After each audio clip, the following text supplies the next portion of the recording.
আজকের দিনটা অত্যন্ত আনন্দের একটি দিন। বাংলাদেশের ইতিহাসে এই দিনটি স্বর্ণের অক্ষরে লেখা থাকবে। পৃথিবীর ইতিহাসে যা কোনোদিন কোনো রাষ্ট্রে সংগঠিত হয় নাই, সেটি আজ বাংলাদেশে সংগঠিত হয়েছে।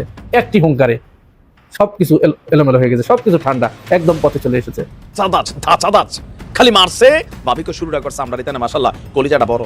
বারে বারে ঘুঘু তুমি খেয়ে যাও ধান, এবার ধরা পড়ে গেছো ওরে কালাচান সোনার চান বলার সুযোগ নেই। দর্শক, এরা ভাবে নাই যে বাঘের উপর টাগ আছে। আলহামদুলিল্লাহ তিনটা খায়া দিচ্ছে। আজকের দিনটা ওয়ান কাইন্ড অফ চান দিন। দিনভর আপনাদেরকে নানান সুখবর দেওয়ার পরে লেট নাইটে এসা আরো একটা সুখবর দিচ্ছি।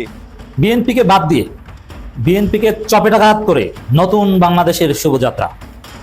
হ্যাঁ, বিএনপি অবাক, কিন্তু আপনারা জানেন না যে কি ঘটেছে। এটা বাংলাদেশের ইতিহাসে একটা নজিরবিহীন ঘটনা এবং জনগণের বিজয়।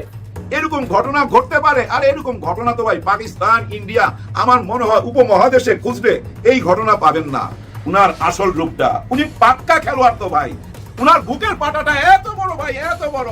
দর্শক, বাংলাদেশের রাজনীতিতে নতুন চমক জাগানো খবর তৈরি হয়েছে। হয়তোবা ইতিমধ্যে খবরের কিছু অংশ আপনারা শুনেও ফেলেছেন, কিন্তু ভেতরের খবরটা কি সেটা হয়তো পরিপূর্ণভাবে জানার অবকাশ তৈরি হয়নি, কিংবা হয়তো হয়েছে। চাঞ্চল্যকর একটা খবর তুলে এনেছে আজকের বিশ্ব মিডিয়ার টপ অব দ্য নিউজ হলো বাংলাদেশের প্রধান উপদেষ্টা ডক্টর মোহাম্মদ ইউনূস, বাংলাদেশের প্রধান বিচারপতি সৈয়দ রিফাত আহমেদ, বাংলাদেশের আন্তর্জাতিক অপরাধ ট্রাইব্যুনালের প্রধান প্রসিকিউটর অ্যাডভোকেট তাজুল ইসলাম মানবতা বিরোধী অপরাধের মামলায় 15 সেনা কর্মকর্তাকে ফাঁসির আদেশ দিয়েছেন আন্তর্জাতিক অপরাধ ট্রাইব্যুনাল 1 বিচারপতি মোহাম্মদ গোলাম মর্তুজা মজুমদার। আজকের বিশ্ব মিডিয়ার টপ অব দ্য নিউজ হলো বাংলাদেশের প্রধান উপদেষ্টা ডক্টর মোহাম্মদ ইউনূস, বাংলাদেশের প্রধান বিচারপতি সৈয়দ রিফাত আহমেদ, বাংলাদেশের আন্তর্জাতিক অপরাধ ট্রাইব্যুনালের প্রধান prosecutor advocate Tajul Islam. Top of the news হয়েছেন এই কারণে যে বাংলাদেশের এই প্রথমবার সেনাবাহিনীতে চাকরিরত অবস্থায় শীর্ষ টপ 15 জন অফিসার আত্মসমর্পণ করেছেন আন্তর্জাতিক আদালতে। দেশবাসী নয়, বিশ্ববাসীর কাছে প্রশংসিত হচ্ছে আজকে ডক্টর মোহাম্মদ ইউনূস, বাংলাদেশের প্রধান বিচারপতি সৈয়দ রিফাত আহমেদ, বাংলাদেশের আন্তর্জাতিক অপরাধ ট্রাইব্যুনালের প্রধান প্রসিকিউটর অ্যাডভোকেট তাজুল ইসলাম।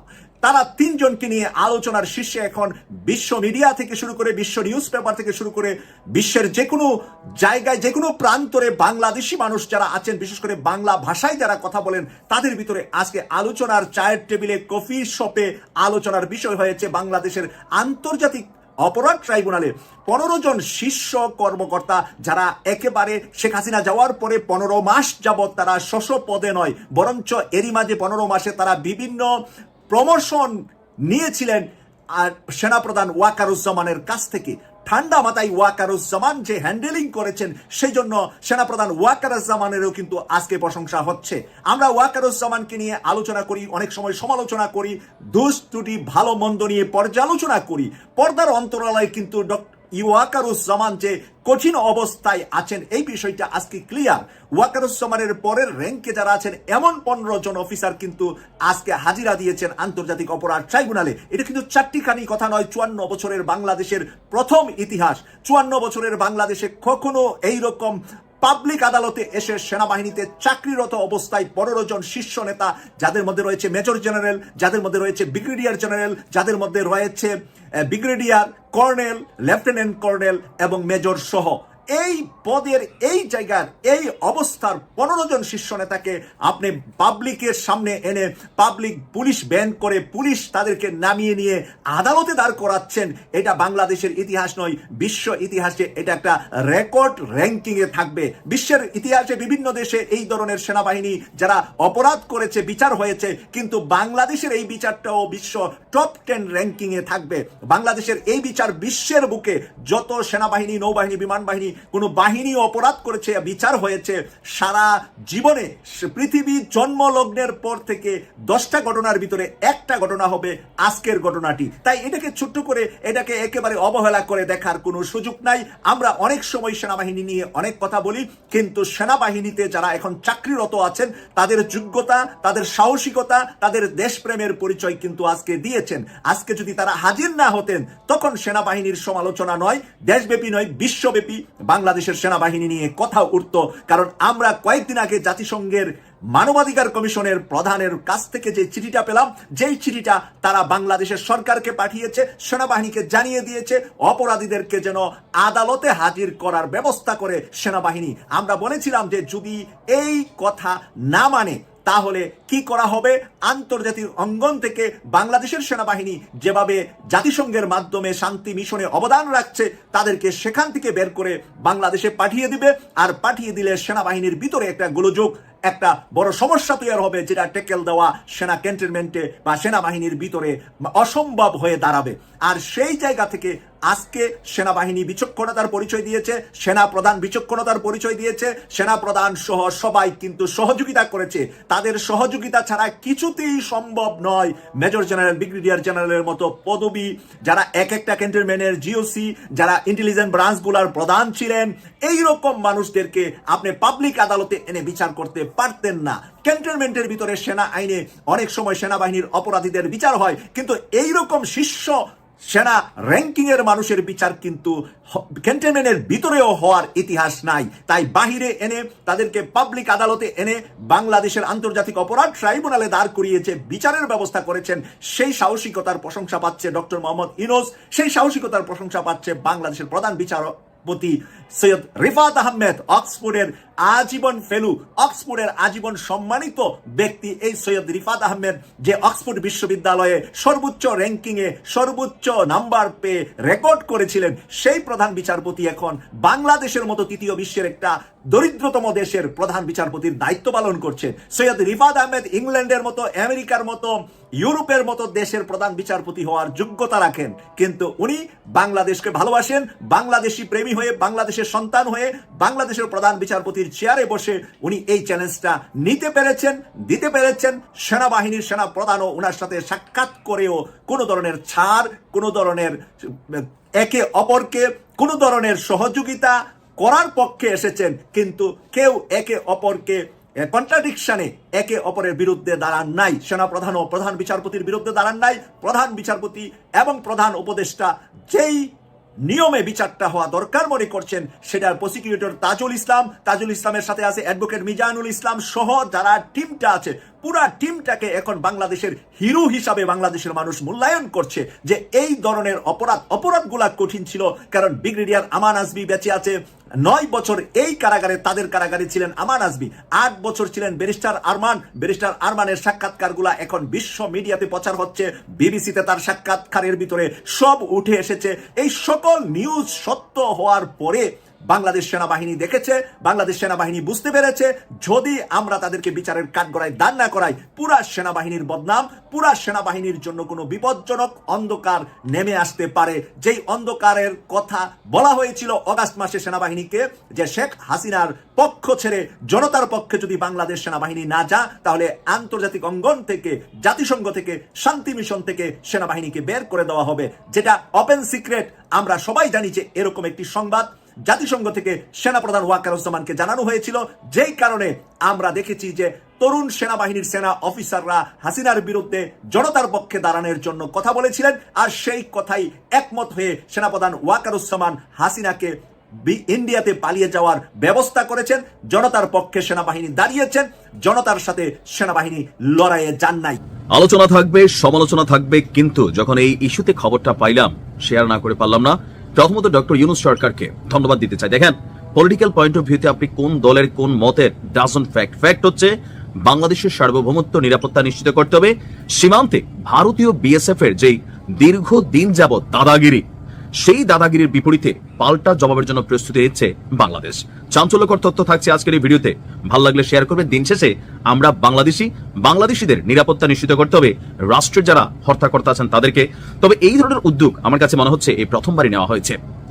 ভারতের সঙ্গে সীমান্ত যে অঞ্চলগুলো আছে সেখানে প্রতিনিয়ত চোরাকারবারিদের কারণে আমরা বাংলাদেশের গরিব মানুষ আছি, ভারতেরও গরিব মানুষ আছে, কিন্তু বাংলাদেশের বিজিবি যতটা রহম করে, কিন্তু বিএসএফ কিন্তু সেক্ষেত্রে তা করে না। সীমান্তের ওই পারে বা কাছাকাছি গেলে গুলি টুলি করে মাইরা ফেলে, আমাদের টাকা পয়সা ওইদিকে যারা যায় চোরাকারবারি তাদেরগুলো এরা লুটপাট করে নিয়ে যায়। আর বিপরীতে আমরা দেখি যে ভাই চোরাকারবারি করতে গিয়ে দেশের মানুষ মারা গেছে, লাশটাও ঠিক মতো পাওয়া যায় না। তবে এবার ভিন্ন প্রেক্ষাপট আসতে যাচ্ছে। ভারতের সাথে সীমান্ত সুরক্ষায় ভুরুঙ্গামারি, থানচি এবং মেহেরপুর বর্ডার গার্ড বাংলাদেশের নতুন 3টি ব্যাটালিয়ন গঠন করা হচ্ছে, কারণ এই সীমান্তগুলোতে প্রতিনিয়তই নানান ধরনের ঘটনা ঘটছিল। এই 3 ব্যাটালিয়ন সহ বিজিবির জন্য মোট 2258টি পদ সৃষ্টি করা হয়েছে। আর এই বিষয়ে স্বরাষ্ট্র মন্ত্রণালয়ের সীমান্ত 1 শাখা থেকে গতকালকে একটি প্রজ্ঞাপন জারি করা হয়েছে। প্রজ্ঞাপনে বলা হয়েছে যে আপনার এখানে যে পদগুলো তৈরি করা হয়েছে, পরিচালক পদ 3টি, অতিরিক্ত পরিচালক এবং উপপরিচালক পদ 9টি, সহকারী পরিচালক 3টি, পুলিশ ইন্সপেক্টর 3টি, সুবেদার মেজর সব ক্যাটাগরির 3টি, সুবেদার 18টি, নায়েব সুবেদার 57টি, হাবিলদার 240টি, নায়েক 285টি, ল্যান্স নায়েক 15টি, ল্যান্স নায়েক 327টি, সিপাহী অফিস সহকারী 15 জন, সিপাহী 1221 জন, ইমাম বেসামরিক 3 জন, হিসাবরক্ষক 3 জন, উচ্চমানের সহকারী 3 জন, অফিস সহকারী কাম কম্পিউটার মুদ্রাক্ষরিক, এভাবে আপনার মোট 2258টি নতুন পদ তৈরি করা হয়েছে।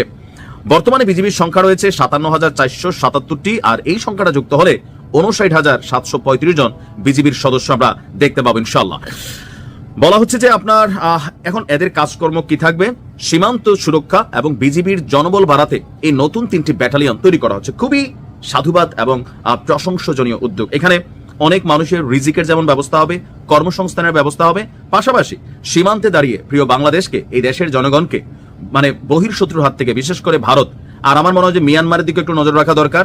পার্বত্য অঞ্চলগুলোতে সেখানে মিয়ানমার ইদানিং সময় আরাকান গোষ্ঠী তাদের নানান অ্যাক্টিভিটিস চালায়, ইয়াবা সহ বিভিন্ন মাদক কারবারি বাংলাদেশ থেকে জড়িত, এদেরকেও চিহ্নিত করতে হবে, সে অঞ্চলেও আর একটু নজর দেওয়া উচিত। এখন এটা কেন জরুরি? অনেকে মনে করছেন ভাই এখন এটা কি দরকার ছিল? দরকার ছিল, অবশ্যই দরকার ছিল, কারণ ভারতের বিএসএফ থাকে 50 জন, আমাদের থাকে মনে করলেন 20 জন। আবার তাদের কাছে উন্নত মানের যে মেশিনারিজ আছে, আমাদের কাছে কম উন্নত মানের মেশিনারিজ আছে।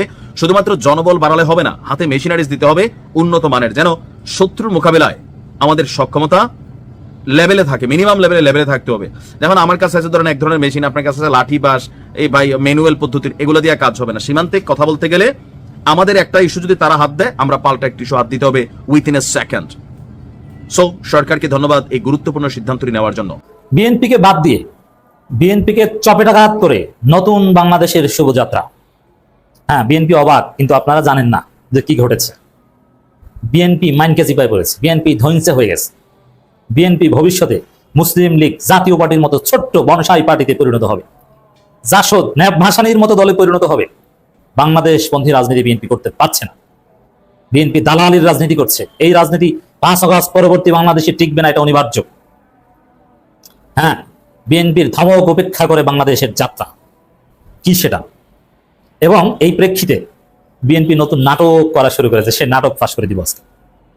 কি প্রথম হচ্ছে, এই যে গুম খুনে অভিযুক্ত সার্ভিং সেনা অফিসারদের বিচার শুরু হয়েছে, ফরমালি তাদেরকে কোর্টে প্রডিউস করা হয়েছে। এর মানে খুব দ্রুত গতিতে শুনানি হবে, চার্জ গঠন তো হয়েছে। এরপরে শুনবেন যে তাদের ফাঁসির রায়। শীততাপ নিয়ন্ত্রিত প্রিজন ভ্যানে আর 5 স্টার সাব জেলে কতদিন থাকবেন? বেশি দিন না, আপনাদের দিন ফুরিয়ে আসছে। কন্ডেম সেলে থাকা লাগবে, তারপরে শীততাপ নিয়ন্ত্রিত ফাঁসির রশি ঝুলবে। কারণ গুমের চাইতে বড় কোনো অপরাধ পৃথিবীতে নাই, খুনের চাইতে বড় অপরাধ গুম। এই নৃশংস 21শ শতাব্দীর সবচাইতে বড় মানবতা বিরোধী অপরাধের সাথে জড়িত ছিল এরা। কিন্তু সালাউদ্দিন আহমেদ, মির্জা ফখরুল নানানভাবে এটা ঠেকাতে চেয়েছেন। সালাউদ্দিন আহমেদ ইউনূসকে চোখ গরম দিয়ে কথা বলেছিলেন, এই বিচার কইরেন না ভাই, বিপদে পড়বেন।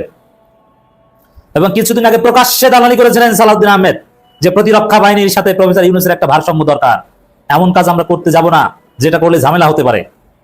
এর মানে এই বিচার করলে সেনাবাহিনীর মধ্যে অসন্তোষ তৈরি হতে পারে, সেনাবাহিনী বিতর্কিত হতে পারে। নিজে গুমের শিকার হয়েছে, গুমের বিচার চায় না। কত বড় মুনাফিক এই সালাউদ্দিন, কত বড় ধান্দাবাজ আপনি চিন্তা করেছেন? আসলে কি সে গুমের শিকার হয়েছে কিনা, পিনাকি ভট্টাচার্যদের মতো সেই প্রশ্ন তুলতেই হয়। একদম প্রকাশ্যে এবং পর্দার অন্তরালে খবর আমরা জানি। অনেকবার ধমক দিয়েছে, চোখ রাঙানি দেখিয়েছিল ইউনূসকে, এই বিচার কইরেন না, ঝামেলায় পড়বেন, সবকিছু তছনছ হয়ে যাবে, সেনাবাহিনী ক্ষমতা নিয়ে নিবে, অনেক ভয় দেখিয়েছিলেন। কিন্তু সালাউদ্দিন আহমেদের চোখ রাঙানি এবং সেনাপ্রধান কিছুদিন আগে ক্যান্টনমেন্টে মির্জা ফখরুলকে ডেকে নিয়ে গিয়েছিলেন, মির্জা ফখরুলের সাথে মিটিং করেছিলেন যে বিএনপির মাধ্যমে প্রফেসর ইউনূসকে চাপ দিয়ে এই বিচার বন্ধ করা যায় কিনা। কিন্তু না, সেটা সম্ভব হয়নি। বিএনপি চেষ্টা করেও ব্যর্থ হয়েছে। তাহলে কি দাঁড়ালো? এখানে কি জামাত দুধের ধোয়া? জামাত তো দুধের ধোয়া না। এই জায়গায় জামাতের সমালোচনা। বিশেষ করে জামাত আবার বিএনপির মতো এত ইউনূসকে হুমকি টমকি দিতে যায় নাই। এই যে প্রতিরক্ষা বাহিনীর সাথে বাহিনীগুলোর সাথে প্রতিরক্ষা বাহিনীগুলো হয় না, প্রতিরক্ষা বাহিনী ডিফেন্স বললে সেনা নৌ বিমান তিনটেই যায়, এটা ওভার সালাউদ্দিন সাহেব জানেন না, হোয়াট এভার। তো এইখানে তার সাথে ভারসাম্য দরকার, এইসব বয়ান মনে নাই, আপনাদেরকে বিশ্লেষণ করে শুনিয়েছিলাম।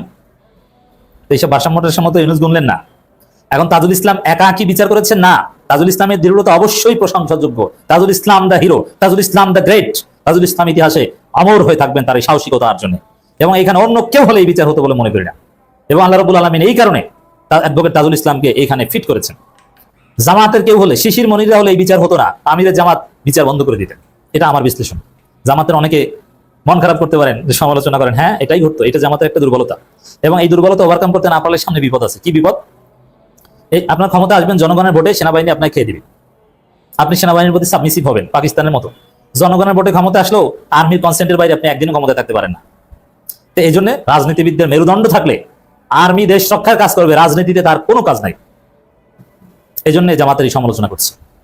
তো দর্শক, কিন্তু বিচার হচ্ছে।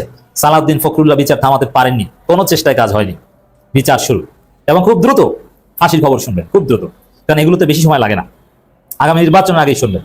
এবং জনমত যেহেতু আছে, পুরো জাতির দৃষ্টি এখন এই বিচারের দিকে। তো দর্শক, এই জায়গায় বিএনপি তো ব্যর্থ, বিএনপিকে বাদ দিয়েই গুম খুনের বিচারের এক নতুন বাংলাদেশের শুভ সূচনা 22 অক্টোবর থেকে। বিএনপিকে উপেক্ষা করে, ব্যর্থ করে, বিএনপির গালে চপেটাঘাত করে, এবং এই শুভ সূচনা প্রমাণ করে বাংলাদেশে ক্ষমতায় অনেকে আসবে, হয় বিএনপি আসবে, নইলে জামাত আসবে, নইলে ঘুরে ফিরে অন্য কেউ আসবে, কিন্তু গুম খুন বাংলাদেশে আর আসবে না। এটা কেউ করে পার পাবে না। এবং এই বাহিনী ভাড়াটিয়া খেটে গুম খুন করবে, এই সাহস আর কেউ করবে না। সেনাবাহিনীর কেউ আর এটা করতে যাবে না। অনেক অফিসাররা বলে যে ভাই আমরা ভালো, ভাই এই কাজ আর কেউ করবে না মনে হয়। এই বিচার যতটুকু আসছে তাতেই শিক্ষা হয়ে গেছে, আর ফাঁসি হলে বাকিটা হবে। আর সবচেয়ে বড় বিষয় কি জানেন? বিচারের রায় যাই হোক, এরা যে গুম খুন করেছে এটা বাংলাদেশের জনগণের কাছে এস্টাবলিশড হয়েছে, পারসেপশন ক্রিয়েট হয়েছে যে না, এরাই অপরাধী, এরাই গুম খুন করেছে। এই ডিজিএফ এর সাবেক মহাপরিচালকরা এরাই হচ্ছে মূল কালপ্রিট, এক্সিকিউটর। এই জায়গায় জনগণ যেহেতু তাদেরকে অপরাধী হিসেবে ধরে ফেলেছে, অতএব যে কোনো কারণে